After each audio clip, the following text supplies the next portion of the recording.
There never seem to be enough hours in the day to get everything on my to-do list done. Between meetings and emergent requests and email and everything else, it just feels like even the best time management strategies aren't enough. But lucky for us, today's guest has a proven approach that makes all the difference. And by the end of this episode, you will know exactly what to do to crush every day so you can accomplish your goals without burning out. Today's guest is Andrew Hartman. Andrew is the founder of Time Boss, a training organization helping leaders and their teams master their week to get the results they want without overwhelm. Andrew founded Time Boss after burning out several times in early-stage startups, even losing his sense of smell for a season. He has taken all he has learned over the years to build a system to help others avoid those same mistakes and instead find their highest sustainable pace, making more progress on their top priorities and experiencing more peace in their day-to-day schedule. Now, don't forget to hit that subscribe button. I share new episodes and other tips for managers every week. Now, here's my conversation with Andrew. Thank you so much for joining me today, Andrew. I know we're going to talk about all things time management, calendar management. And as someone who loves to talk about meetings, I'm really happy that meetings will be making an appearance today. Absolutely. So thank you for coming on and joining me.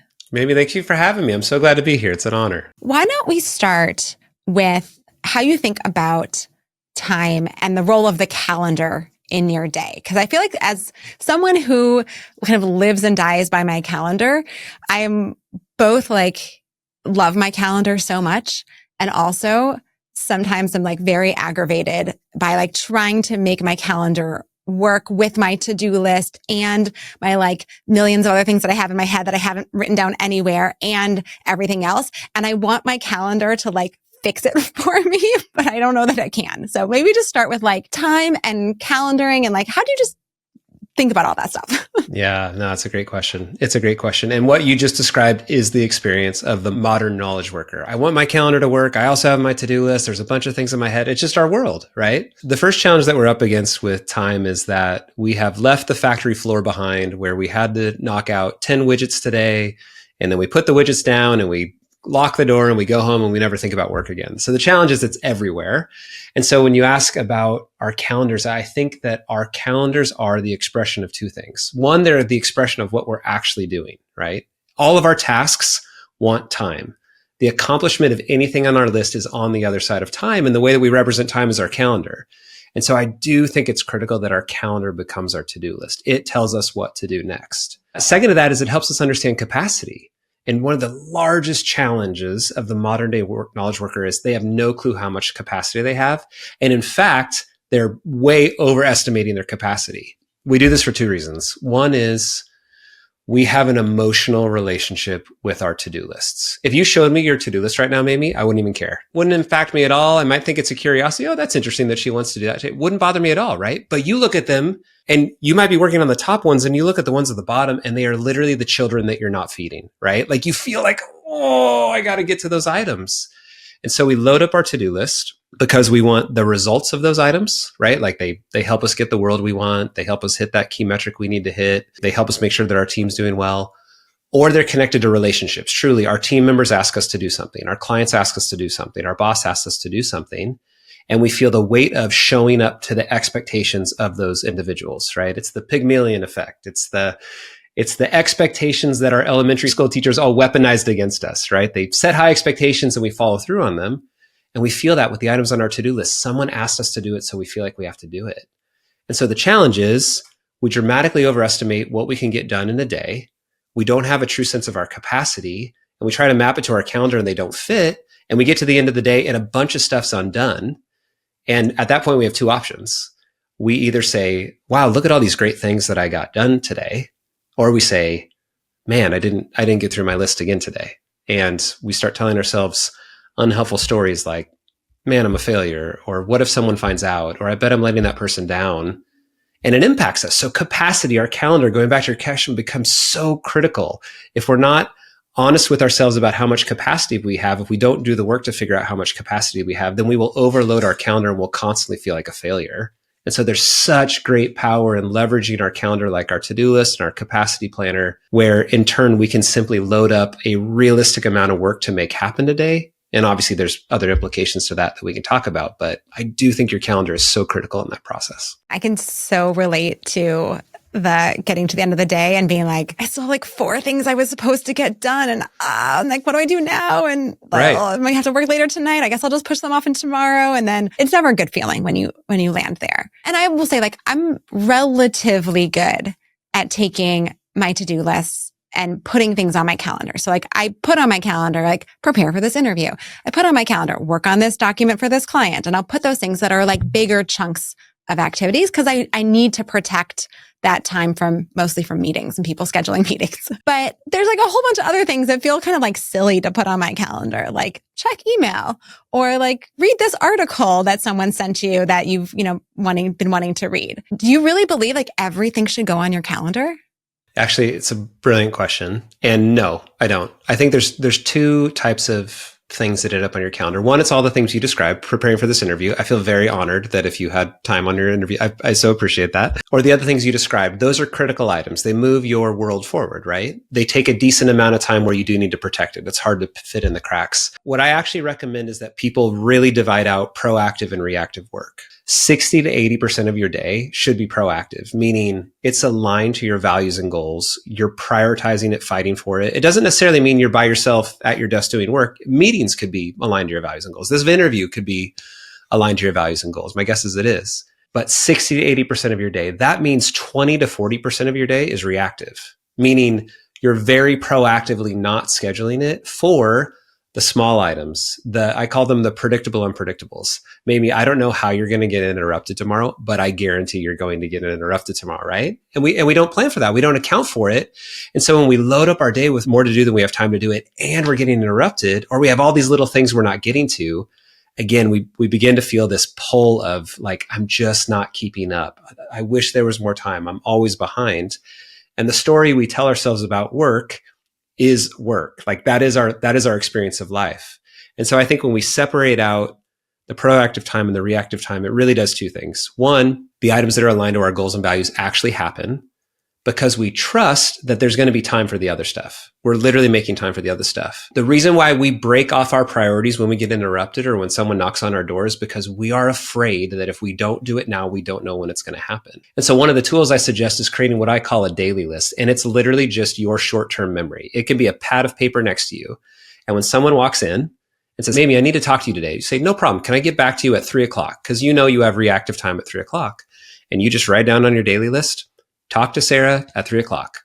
And then that allows you to stay focused. Your reactive time that you've put on your calendar for a later gives you confidence you're going to get back to that person.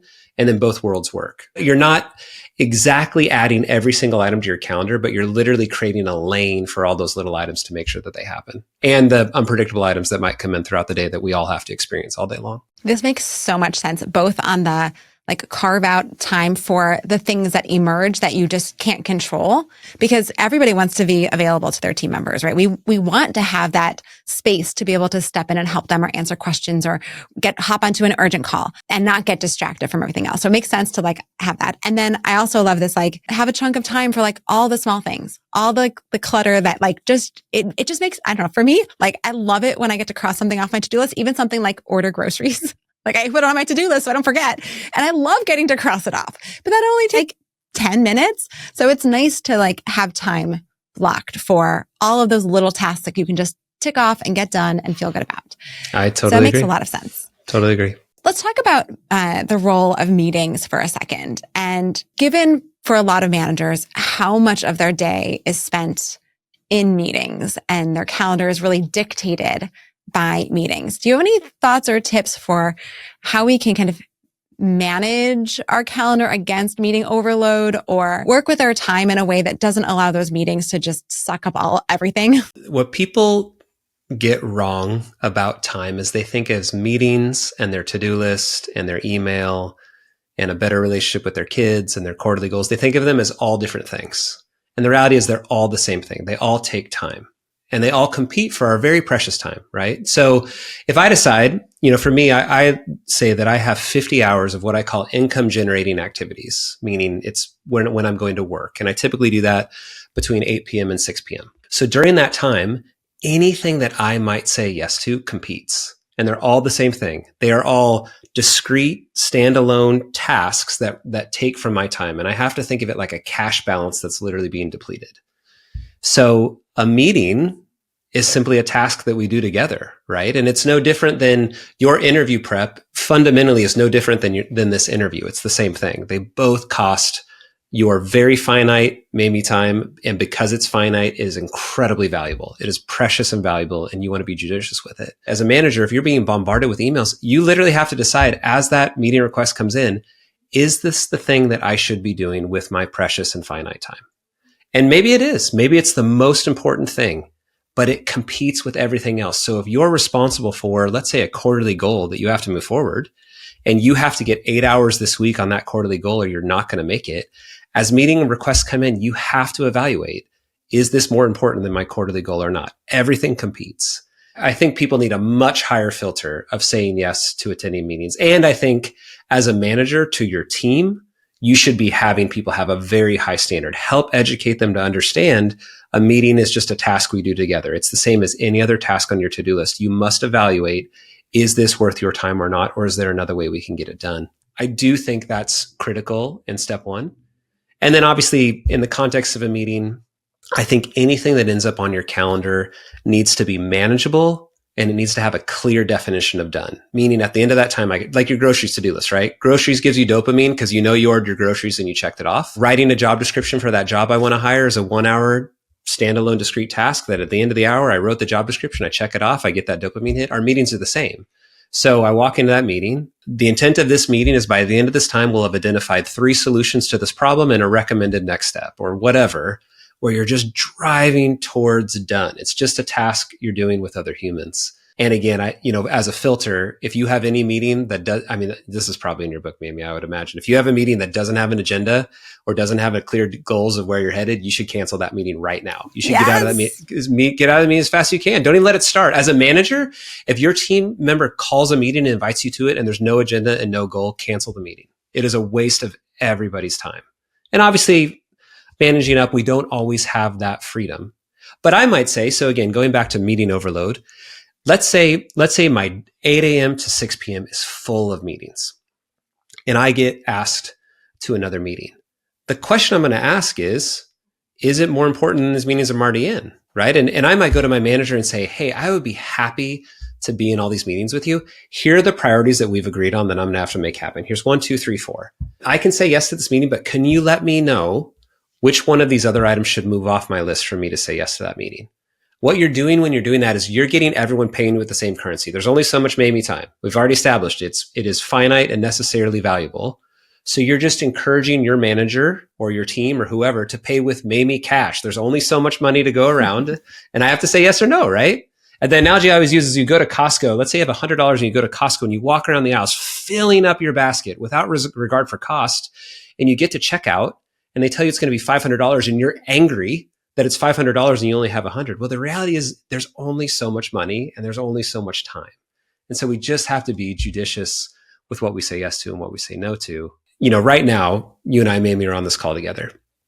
I'm not answering my phone. You're very respectfully listening as we talk. We're fully present, right? But we can only do one thing at a time. And so with those meetings, let's say I put something else on my calendar. I need to write that job description for that role I'm trying to hire. And someone invites me at that time. If another human had already invited me to write that job description with them, I'd probably say no to the other invite. But when it's by myself, I think, I can sacrifice. I'll just say yes to that meeting. The reframe I give people is your personal priorities need to be meetings on your calendar with yourself that you treat like the president of the United States is showing up. And you can pick your president. You may not want the current president. You can pick the last president. You can pick Abraham Lincoln. It doesn't matter. But you have to give it that level of priority where the priorities you name and add to your calendar are just as important as meetings that other people might attend. The only difference is no other human is showing up, but it doesn't make it less critical or less important.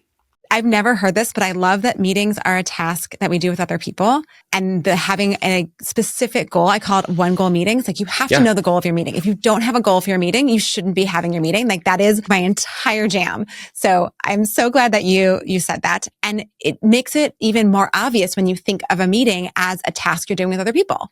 Yeah. Because now it's obvious that there's a task that has to get done, and how are you going to complete it? And everyone needs to know what it is so you can actually all work in the same direction towards it. The other part of it is, I joke and say, like, treat your tasks like a meeting with yourself, right?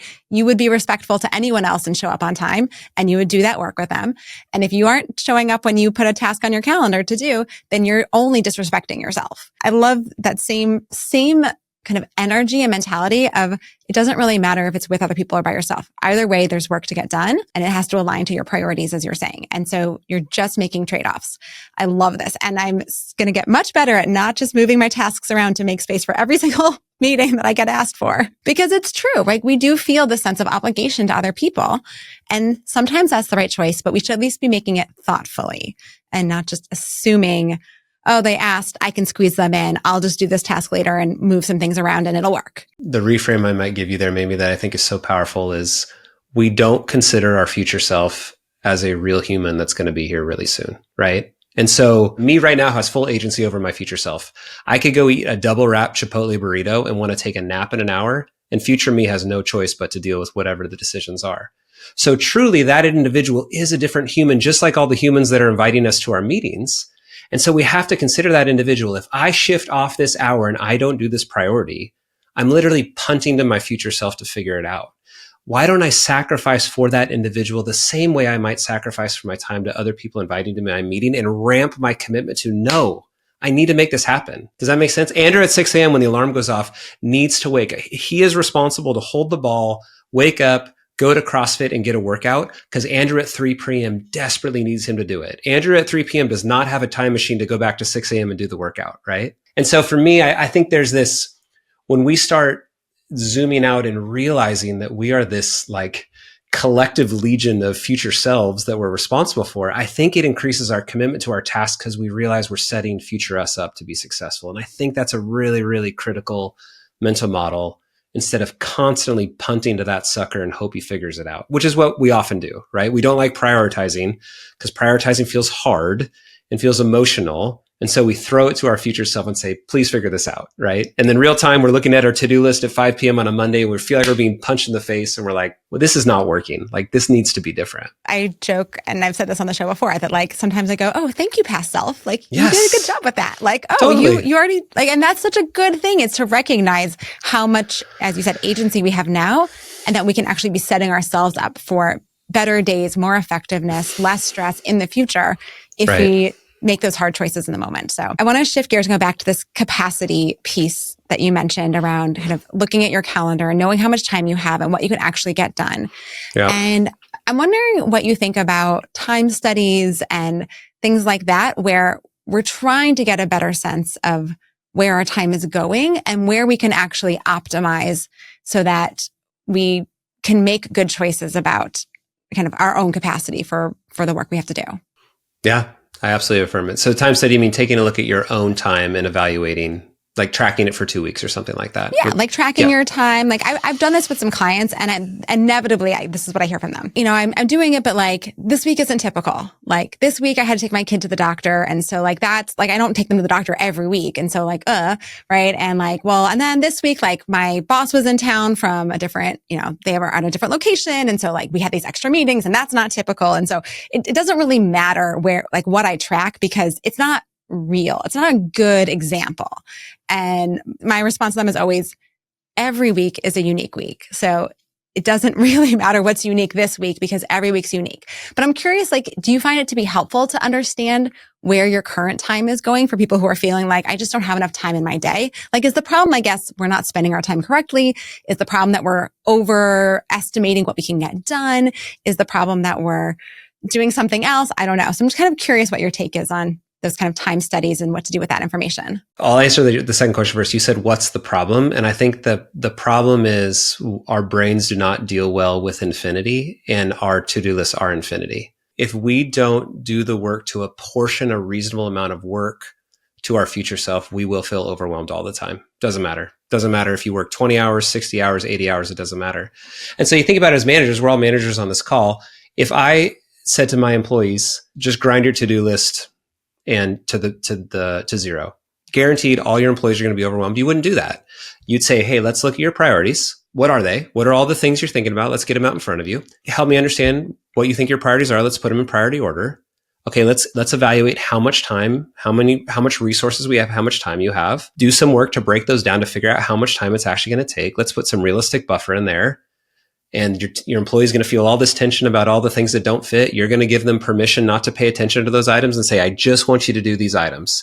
And what's your employee going to do? They're going to go crush the best week of their life because you did so much work to help them. We'll do it for another human. We won't do it for ourselves. The whole concept of time boss, my training and development business, is this. You are the boss of your future self.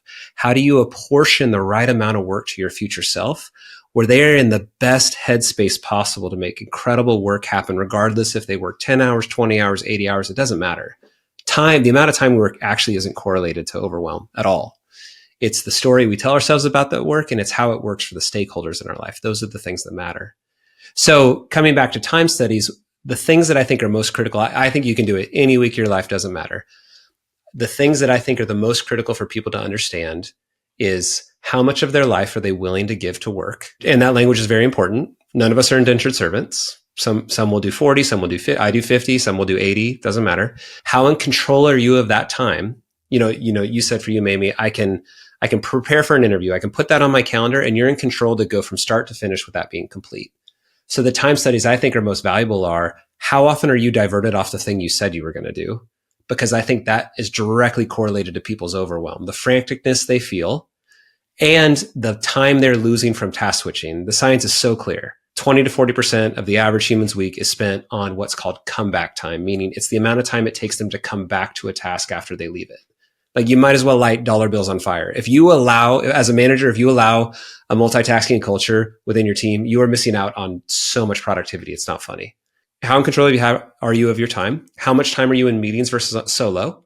So I'll have leaders that do a time study and they realize I am only in meetings.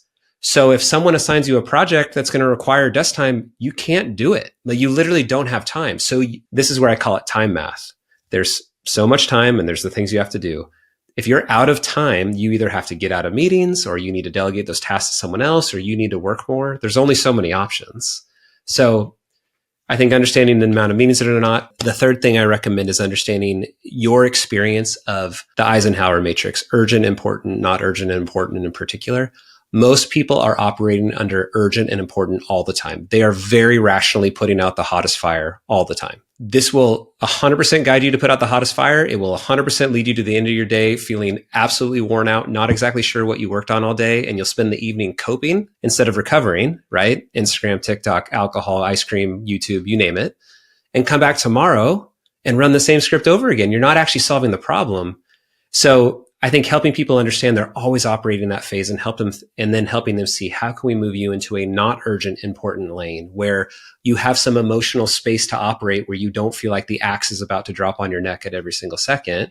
Because when we do that, we'll be more creative, we'll be more collaborative, we're more likely to delegate. We just get better results. And so time studies, I think, are helpful to illuminate that. The last thing I would say is how much of your world is recurring. So I think you know, and I know, the reason why we put recurring meetings on our calendar is because we've codified value. We have said, if we, in EOS as an example, if we do a weekly tactical meeting in EOS, we will, every 7 days, we will be aligned as a team. We'll make progress on our rocks, whatever.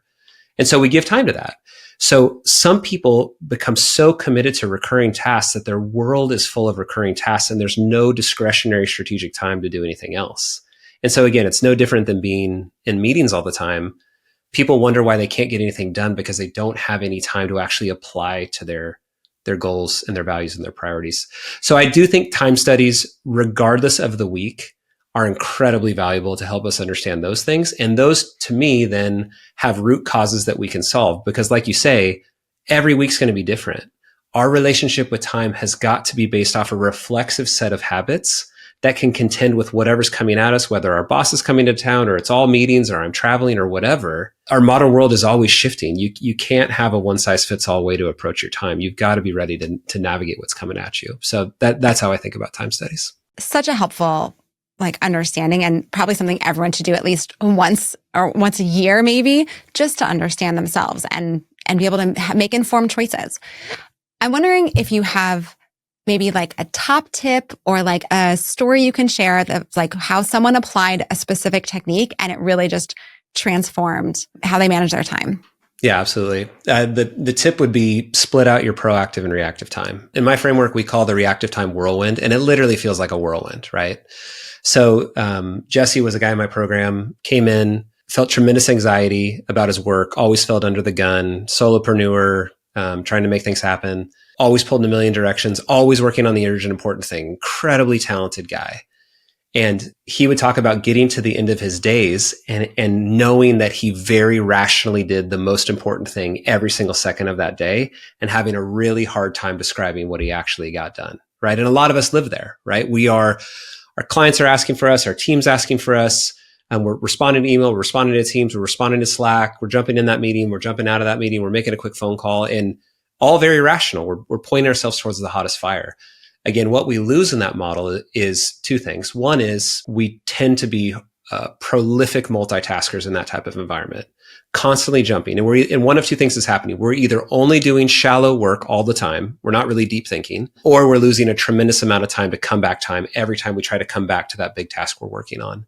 Cal Newport would say in deep work that it takes about 20 to 30 minutes to really settle into a task that we're going to bring value to, right? And as knowledge workers, that's our value. Like what we think between our ears is the value that we create. So I think for Jesse, in lieu of operating his day like that, in and out of meetings, phone calls, text messages, jumping from thing to thing, he separated out his proactive and reactive time. He added a thing called whirlwind. Again, it's that 20 to 40% time literally put on our calendar. And again, a magical thing happens. It makes us so much more committed to these open spaces where we're making our priorities happen, trusting that whirlwind will be available to deal with these items coming up real time. The key benefit of it being a fixed amount of whirlwind time comes from Parkinson's law. Parkinson's law says a task will fill the time that we give it. So if you open up your email box at 8 a.m., you will do your email all day long. You potentially, depending on the environment, right? You'll fill it. But if you say, you know what, I've got 2 hours today total for these reactive times, you're going to triage your inbox so differently. You're going to accept quicker responses to emails, quicker responses to phone calls, quicker responses to messages, because you know it's a fixed amount of time. And what we've done is we've now sectioned that off. We've essentially quarantined it in your day so that the rest of your day is time to focus. Jesse felt like he got 50% more productive. Anxiety dropped, that feeling of peace and presence, because he was no longer in that cortisol-driven frenetic state. He had some emotional space to operate and bring his best self to really important tasks and didn't drop any balls. He still had time available for that whirlwind later on in the day.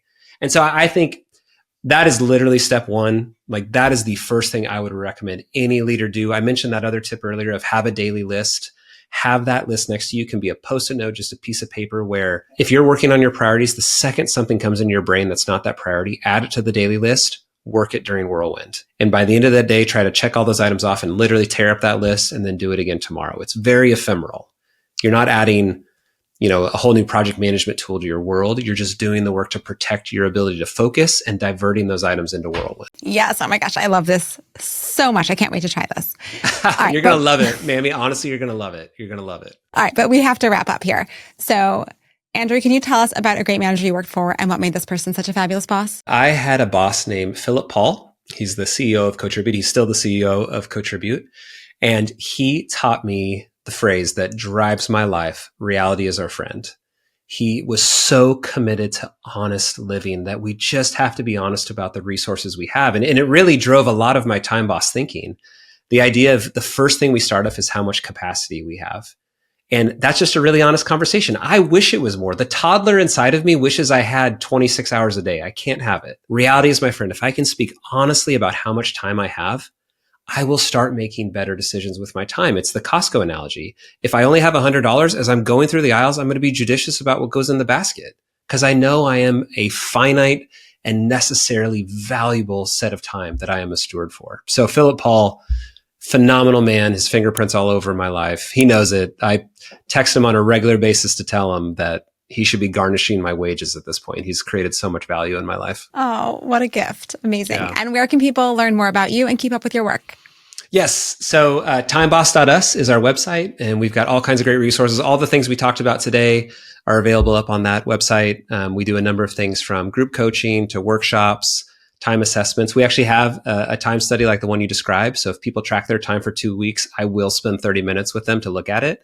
They do have to track their time for 2 full weeks for me to be willing to do that. But if they're committed to it, I'm absolutely committed to helping. And then LinkedIn's always great. We sell deep insights, tips, things that can be really helpful for people if they follow me on LinkedIn. Awesome. Well, thank you again so much for joining me today. I've definitely got some new ideas and tips that I'm going to try to help myself be a little less overwhelmed. Awesome. I love it, Mamie. Thank you so much for having me.